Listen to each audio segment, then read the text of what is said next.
Hi, it's Panda Movies here. Today I'm going to explain the horror movie called Talk to Me. Warning, there are spoilers ahead. Enjoy the video.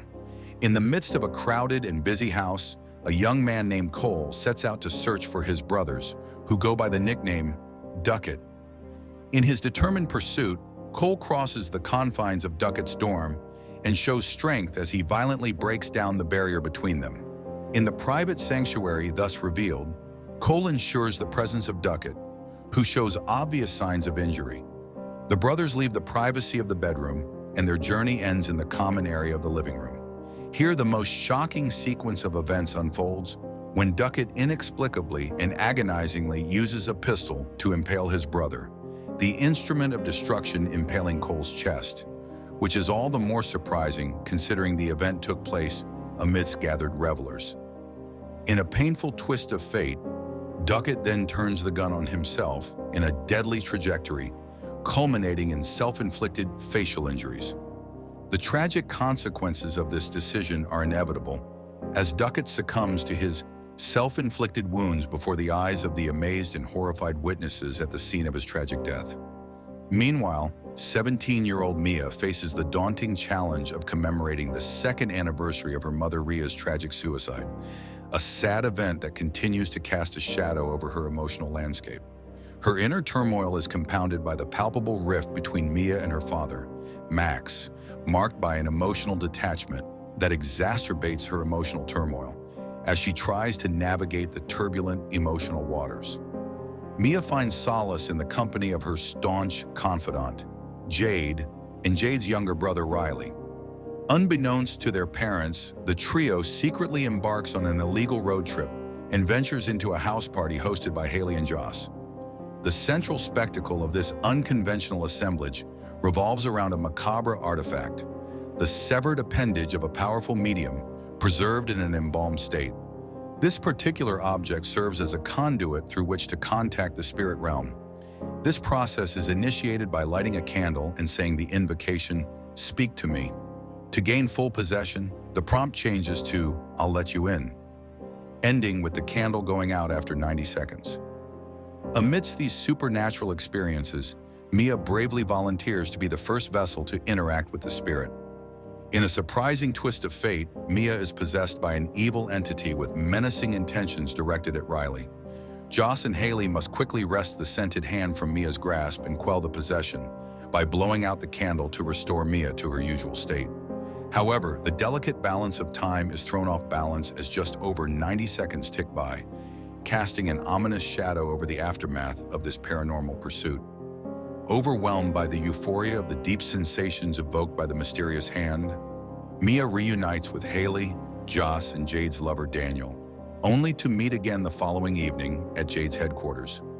As part of this meeting, in a selfless gesture, Riley volunteers to play a secret game.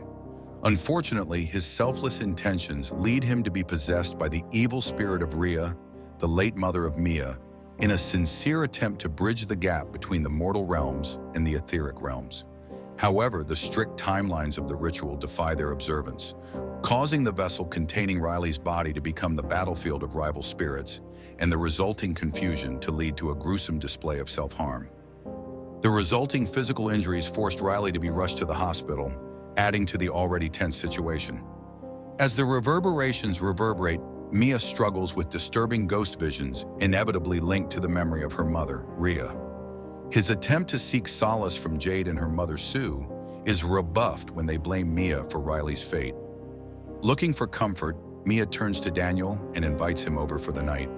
The ensuing eruption of violence, when Mia is unknowingly possessed by the evil spirit, hastens Daniel's hasty departure and forces Mia to face the grim realization that malevolent forces have crossed the boundaries of space. Based on the secret recovery of an embalmed hand, previously hidden in Jade Mansion, Mia ventures once again into the realm of the supernatural. Through this channel, Mia reconnects with Rhea's remaining spirit and begins a speech that unravels the mystery surrounding her mother's death and reveals the accidental nature of her death.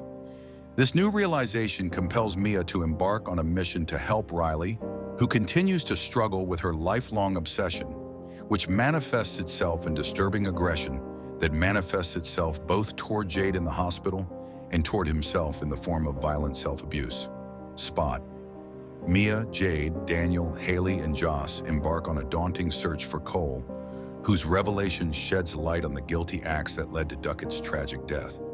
Joss is revealed to have played a key role in the chain of events leading to Duckett's obsession and subsequent self-harm by facilitating the delivery of the embalmed hand to him. Additionally, Cole reveals a glimmer of hope that the vessel of Riley's body will eventually exorcise the invading spirits on its own. Guided by this idea, Mia sees a crucial oversight in their earlier attempt to thwart the spirit realm by failing to blow out the candle in time.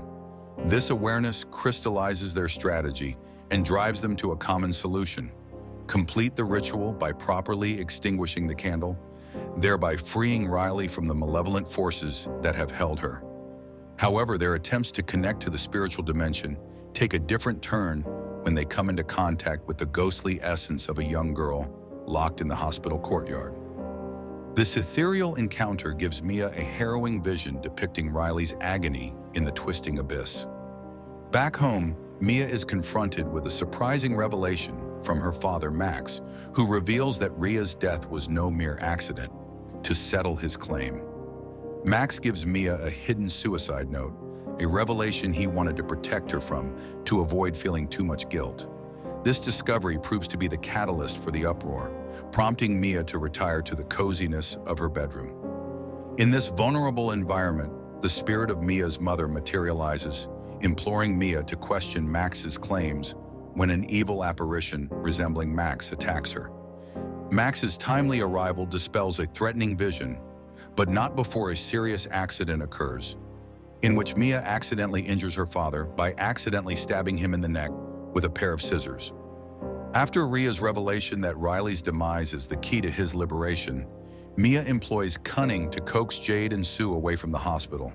This maneuver grants her access to Riley's room, only to encounter a ghastly manifestation of him, decaying and ethereal. Despite the instruction to end his existence, Mia grapples with her inability to carry out the act. Meanwhile, Jade hurries to Mia's residence, where she discovers a wounded Max. Subsequently, she rushes back to the hospital, coinciding with Mia departing alongside Riley, who is seated in a wheelchair, making their way toward the nearby highway. The spirits within them manipulate Mia's emotions, urging her to propel Riley into the path of oncoming traffic. Jade battles to catch up, determined to rescue her sibling. The scene unfolds with a car colliding, ostensibly striking a body. Traffic halts abruptly, and amid the chaos, a wounded Mia lies on the roadway. In an unexpected turn, Mia, now injured, undergoes a mysterious transition, finding herself back within the hospital. A miraculous recovery graces Riley as he awakens, surrounded by his family. While Mia glimpses her father down the corridor, her attempt to reach him falters as he boards an elevator and departs. She becomes enveloped in an overwhelming darkness.